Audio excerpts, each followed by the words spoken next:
Elimika na Mahasin TV, pata kujua wema wa Uislamu.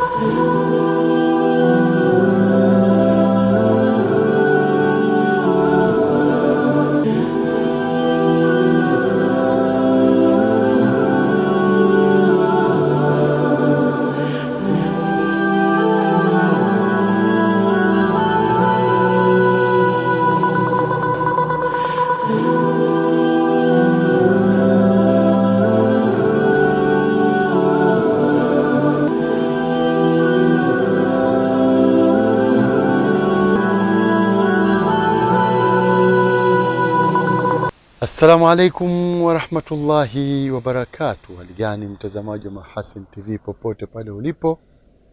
Ni siku nyingine tena tunakutana katika kapu la habari. Mimi Hilal Sefu Riyami nitakusomea habari za kitaifa.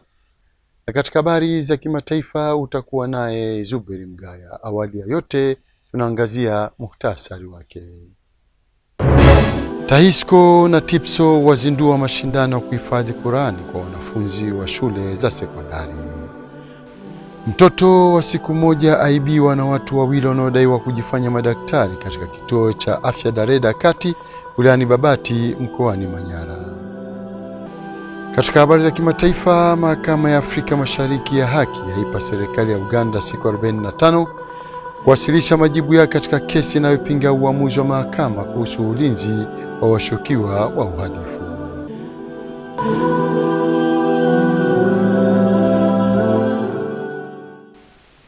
Kapu la habari linaanzia jijini Dar es Salaam. Umoja wa baraza la wakuu wa shule za Kiislamu TAHISCO kwa kushirikiana na umoja wa shule za msingi za Kiislamu TIPSO wamezindua mashindano ya kusoma na kuhifadhi Qur'ani tukufu kwa wanafunzi wa shule za sekondari nchini. Taarifa yake Aisha Mpatila inasimuliwa naye Rajab Shaban Matuga. Kwa kawaida hapo awali umoja wa shule za msingi za Kiislamu TIPSO ulikuwa ukifanya mashindano ya kusoma na kuhifadhi Qur'ani tukufu kwa wanafunzi wa shule za msingi pekee. Kwa hiyo kulikuwa na discontinuation, yani kulikuwa na juhudi ambazo zilikuwa zinapotea hapa, kwamba vijana wanapokwenda sekondari huwa tena hawaendelei na wala hakuna ufuatiliaji wa kujua wale vijana ambao kwa muda wote ambayo TIPSO na mashule waliinvesti katika swala la usomaji wa Qur'ani. Tumefanya kwa makusudi kwa sababu kulikuwa na kitu kinakosekana, muendelezo wa vijana wetu kutoka katika primary na hatimaye kuja sekondari wakiwa wana muendelezo wa kuhifadhi Qur'ani. Jambo hili pamoja na juhudi tulizofanya lilikuwa bado. Katika kuziba mwanya huo, TIPSO wanaunganisha nguvu na TAHISCO na hatimaye kuzindua mashindano ya kusoma na kuhifadhi Qur'ani tukufu kwa wanafunzi wa shule za sekondari wakianzia kwa mikoa ya Dar es Salaam na Pwani pekee. Hapo nyuma tumekuwa tukifanya mashindano haya katika ngazi ya shule. Kwa hiyo baada ya kuona kwamba wenzetu wa TIPSO ambao wao wamekuwa wakifanya zaidi ya miaka 5 hili zoezi, tukasema kuna haja na sisi sasa kuwa na muendelezo wa jambo hili. Kwa hiyo tumeazimia mwaka huu biiznillah kufanya jambo hili kwa kuanzia mikoa ya Dar es Salaam na Pwani. Inshallah baada ya hapo tutaendelea ngazi ya nchi nzima. Lakini jambo hili la muhimu pia kwa sababu tumesema Qur'an na science. Vijana wanatakiwa kuitafsiri Qur'ani kupitia mada zilizomo kwenye science. Watoto wa sekondari wana upana wa mada ambazo wataweza kuzipresenti kwa kuelezea Qur'ani ilisemaje kabla na wataalamu wa kisayansi wamesemaje. Kwa hiyo itawapa pia uono na ujuzi wa kujua kwamba elimu zote hizi zinatoka na Qur'ani na Qur'ani ilishaeleza elimu hizi tangu mwanzo. Mgeni rasmi katika hafla ya uzinduzi huo ni mmoja kati ya waasisi wa mashindano ya kuhifadhi Qur'ani tukufu, mwenyekiti wa jumuiya ya kuhifadhisha Qur'ani nchini, Sheikh Othman Adi Kaporo. Maadili yameporomoka sana, na wale maadui ambao wanaopenda maadili yaharibike wanafutumia juhudi tofauti katika kuangamiza maadili ya vijana wetu. Njia pekee ya kutunusuru sisi ni kuweka Qur'ani katika nyoyo ya vijana wetu.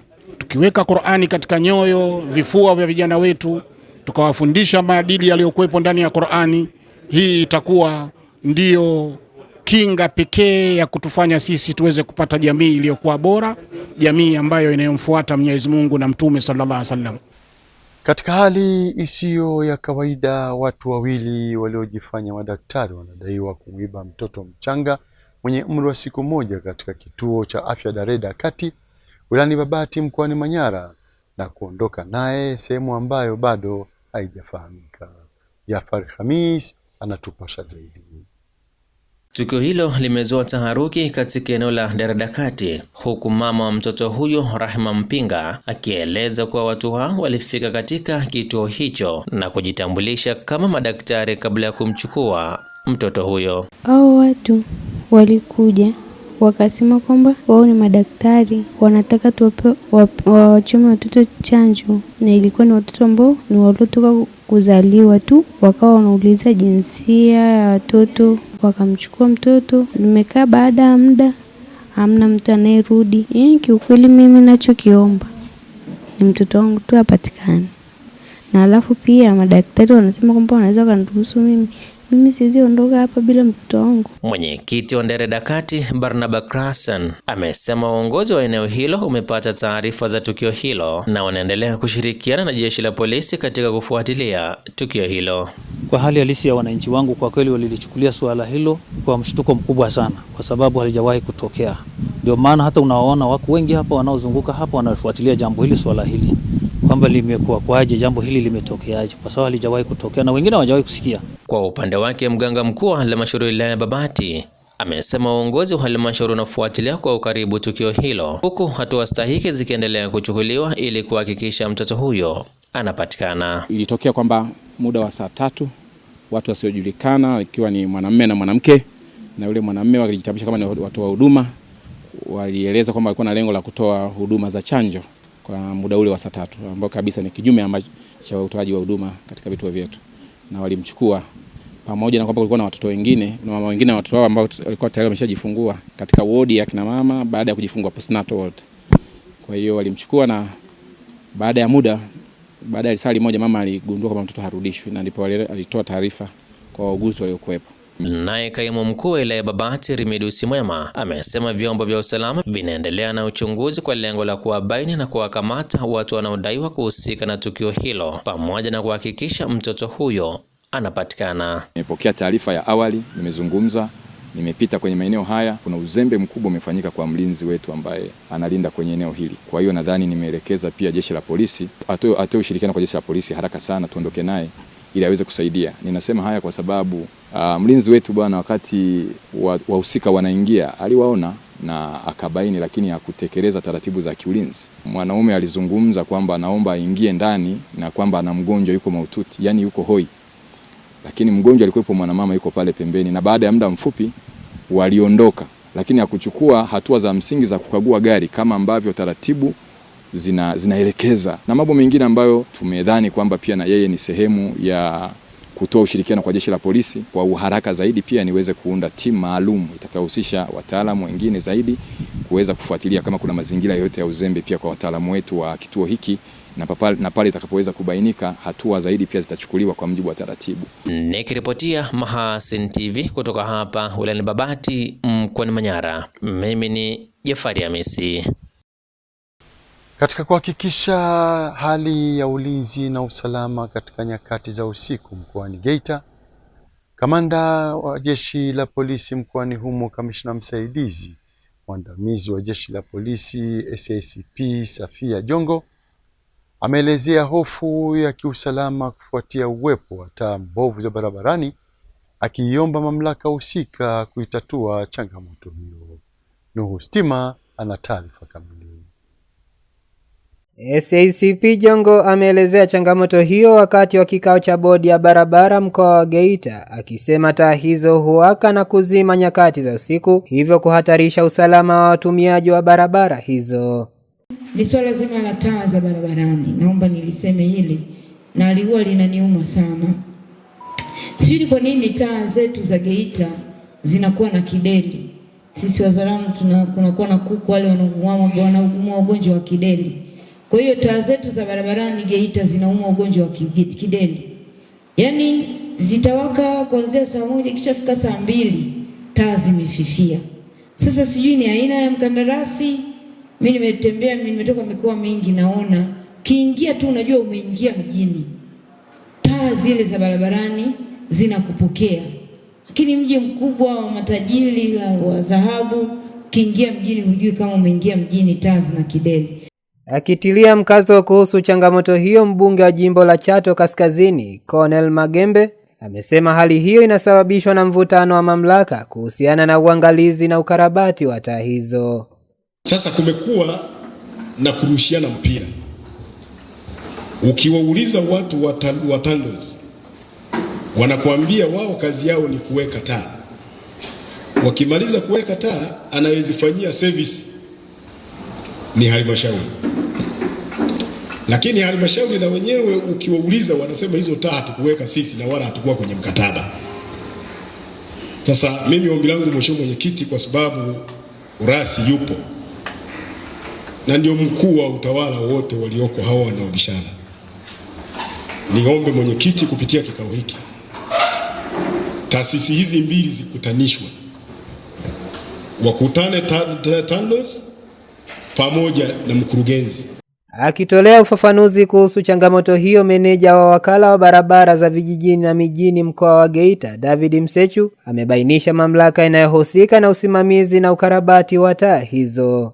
Za barabarani hizi kwa sasa zipo ambazo zipo kwenye miliki ya barabara ya TANROADS na zipo ambazo ziko kwenye hifadhi ya barabara za TARURA, na nyingi ambazo kwa sasa ni mbovu ziliwekwa na mradi wa REA ambao ule mradi ulikuwa chini ya halmashauri husika, na kwa sasa hizo taa pamoja na kwamba zimewekwa na mradi wa REA chini ya halmashauri husika, lakini kwa sababu ziko kwenye barabara zetu, maanake sisi ndio tunapaswa kuzifanyia kazi.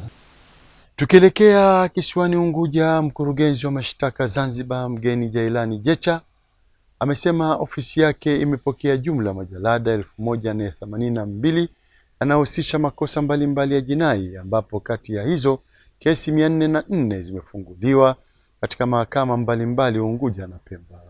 Rajab Shaban Matuga anaarifu zaidi.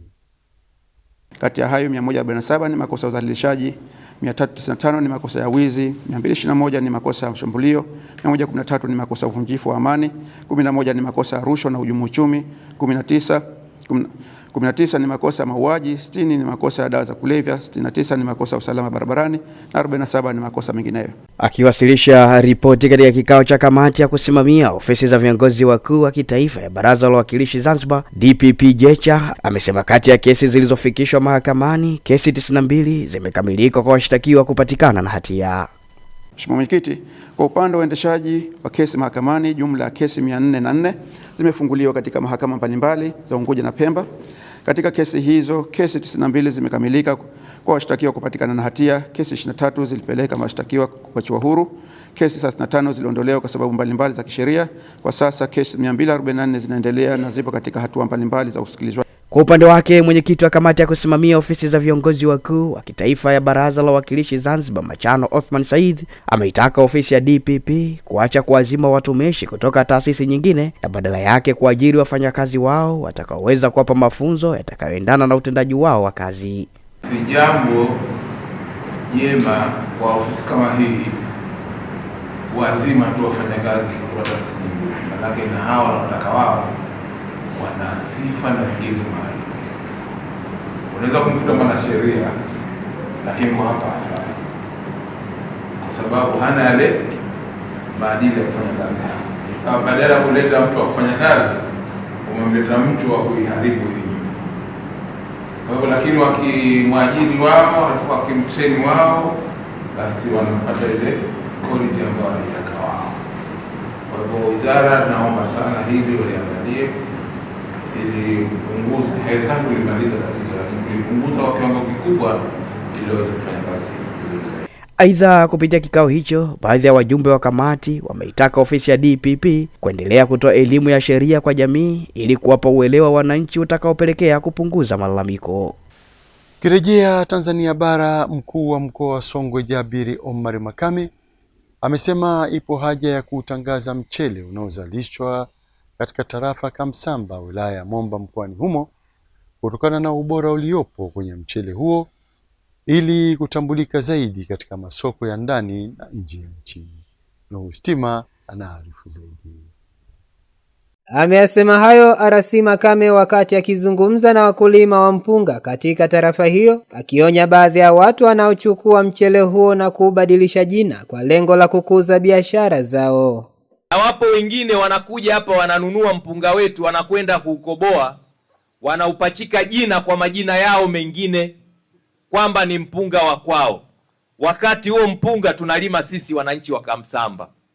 Kwa hiyo tutafanya kampeni kubwa ya kuweza kuutangaza mpunga wetu na kuweza kuutangaza mchele ambao unatoka wapi? Kamsamba. Aidha, RC Makame ameelezea baadhi ya mikakati ya serikali katika kuboresha uzalishaji wa zao hilo, ikiwemo kilimo cha kisasa cha umwagiliaji. Sasa ndugu zangu, kwa kutambua umuhimu wa sekta ya kilimo katika tarafa yenu ya Kamsamba, Mheshimiwa Rais amefanya kazi kubwa sana kwenye sekta ya kilimo. Ameongeza bajeti ya kilimo. Lengo ni kuweza kuwasaidia wakulima kupata pembejeo. Lengo ni kuboresha shughuli za utafiti. Lengo ni kuwawezesha maafisa kilimo kupata vitendea kazi. Lakini mpango mkubwa uliopo ni kuweza kuongeza eneo la umwagiliaji. Katika kutangaza mchele huo, RC Makame amesema ipo haja ya kusambaza katika maeneo mbalimbali, hususan kwenye maeneo ambayo pia ni wakulima wa mpunga ili kuongeza ushindani katika masoko. Wakati nikiwa mkuu wa wilaya ya Gairo kule Morogoro, kuna bosi wangu mmoja Mheshimiwa Malima, yeye ni mkuu wa mkoa wa Morogoro. Alikuwa kila akisimama kwenye kikao anasifia mpunga ambao unatoka Kilombero. Lakini tumekuja huku, tumekutana na mchele wa Kamsamba. Mchele wa Kamsamba ndio bora. Siku moja nitampelekea bosi wangu aonje huu mpunga wa Kamsamba aujue. Na kwa taarifa hiyo ndo kunahitimisha kapu la habari kwa habari za kitaifa. Tupate mapumziko mafupi na kisha tutarejea hapa kuangazia habari za kimataifa. Hii ni Mahasin TV, pata kujua wema wa Uislamu. Mahasin TV, channel namba 455 katika kingamuzi cha Azam.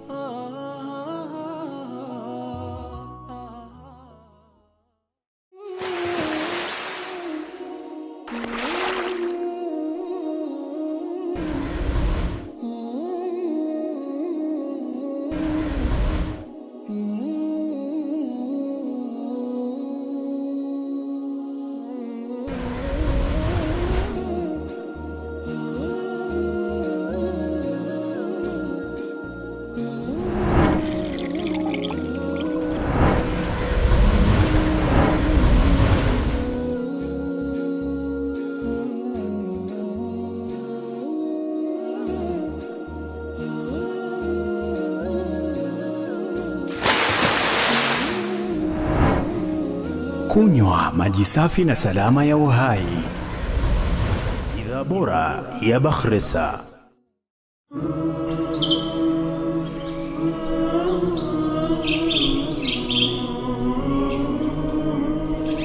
Mahasin TV, pata kujua wema wa Uislamu.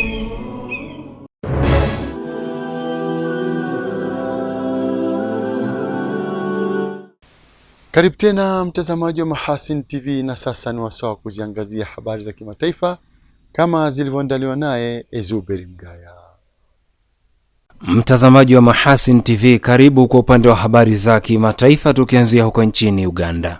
Mahakama ya Afrika Mashariki EACJ imeipa serikali ya Uganda siku 45 kuwasilisha majibu yake katika kesi inayopinga uamuzi wa mahakama ya katiba kuhusu ulinzi wa washukiwa uhalifu dhidi ya mateso. Kesi hiyo imewasilishwa na chama cha wanasheria Uganda ULS kikidai kuwa uamuzi wa mahakama ya katiba unadhoofisha ulinzi wa kisheria dhidi ya mateso kwa watu wanaoshukiwa kutenda uhalifu. Mahakama hiyo yenye makao yake Arusha, Tanzania, imeagiza mwanasheria mkuu wa Uganda kuwasilisha majibu ya serikali ndani ya siku 45.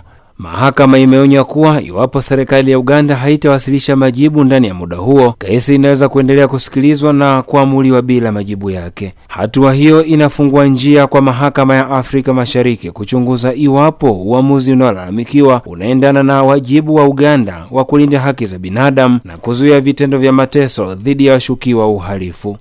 Mtazamaji, inaweka nukta kwa taarifa hiyo. Kwingineko, waasi wa M23 wanaodaiwa kuungwa mkono na Rwanda wamewakataa kuwapokea wafungwa 6 kati ya 15 waliokabidhiwa na serikali ya Jamhuri ya Kidemokrasia ya Kongo katika mchakato wa kubadilishana wafungwa unaosimamiwa na Qatar. Kwa mujibu wa M23, wafungwa hao 6 hawakuwa katika orodha ya watu wanaopaswa kushirikishwa katika makubaliano hayo, huko Kamati ya Kimataifa ya Msalaba Mwekundu ICRC ilisaidia kuachilia na kuwahamisha wafungwa hao kati ya tarehe 6 na tarehe 7 Agosti. Waliondoka katika mji wa Beni wakapitia Uganda na kuelekea Bunagana, mji unaodhibitiwa na M23 katika mkoa wa Kivu Kaskazini. Msemaji wa M23 Lawrence Kanyuka amesema kati ya watu 15 waliokabidhiwa ni 9 pekee waliokuwa katika orodha ya wafungwa 768 iliyowasilishwa na kundi hilo kwa wapatanishi wa mwaka 2025. Amesema mmoja ni raia wa Uganda ambaye hana uhusiano na M23, huku wengine 5 wakiwa hawapo katika orodha hiyo. Mtazamaji wa Mahasin TV, tukitamatisha kwa upande wa habari za kimataifa. Mamlaka nchini China zimewahamisha zaidi ya watu milioni 1 kutoka kwenye makazi yao mashariki mwa China, ikiwemo mji mkuu wa Shanghai, baada ya kimbunga Dolphin kutua nchi kavu. Kimbunga hicho kilileta mvua kubwa na kusababisha usafiri kusimama katika maeneo mbalimbali, huko takriban ndege 1000 zikiahirisha safari mjini Shanghai pekee Agosti 10 mwaka huu. Ingawa mamlaka zimepunguza hadhi ya Dolphin na kukitaja sasa kuwa dhoruba ya kitropic, bado zinaonya kuhusu mvua kubwa sana, mafuriko makubwa na hatari ya maporomoko ya ardhi hadi Jumatano, wakati dhoruba hiyo ikielekea kaskazini. Awali mamlaka za China zilitoa onyo kuhusu Dolphin kuwa kilikuwa kimbunga chenye nguvu zaidi kuikumba China mwaka huu, ambapo kimbunga hicho kilikuwa na kasi ya juu ya upepo kilomita 150 kwa saa kilipotua kwa mara ya kwanza huko Yunhun katika mkoa wa Zhejiang saa 11:30 kwa saa za eneo hilo. Kwa mujibu wa mamlaka za hali ya hewa, takriban saa 1 baadaye kilitua kwa mara ya pili katika mji wa Wenzhou, huko mvua kubwa ilitabiriwa katika mikoa ya Shandong, Henan, Hubei, Anhui, Jiangsu na Zhejiang pamoja na mji wa Shanghai. Na huo ndio mwisho wa habari za kimataifa kutoka hapa Mahasin TV. Jina langu ni Zuberi Mgaya. Shukran Zuberi Mgaya kwa habari za kimataifa. Na kabla tujahitimisha kapu letu la habari, jikumbushe miongoni mwa habari tulizokuwa nazo hii leo. TAHISCO na TIPSO wazindua mashindano ya kuhifadhi Qur'ani kwa wanafunzi wa shule za sekondari. Mtoto wa siku moja aibiwa na watu wawili wanaodaiwa kujifanya madaktari katika kituo cha afya Dareda Kati wilayani Babati mkoani Manyara. Katika habari za kimataifa, Mahakama ya Afrika Mashariki ya Haki yaipa serikali ya Uganda siku 45 kuwasilisha majibu yake katika kesi inayopinga uamuzi wa mahakama kuhusu ulinzi wa washukiwa wa uhalifu. Na kufikia hapo ndo tunahitimisha kapu la habari. Inshallah pata majali wake Maulana. Ungana nasi hapo kesho muda na wakati kama huu. Kwa niaba ya wenzangu wote waliofanikisha kuletea kapu la habari, mimi Hilali Sefuriami niliyokusomea habari za kitaifa, na katika habari za kimataifa ulikuwa naye Zuberi Mgaya. Nikutakie utazamaji mwema wa vipindi mbalimbali vinavyoendelea hapa Mahasin TV. Pata kujua wema wa Uislamu. Wabillahi taufik. Wassalamu alaikum warahmatullahi wabarakatuh. Uwe na wakati mwema usio na bugdha. Asante na kwaheri.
Kunywa maji safi na salama ya uhai. Bidhaa bora ya Bakhresa.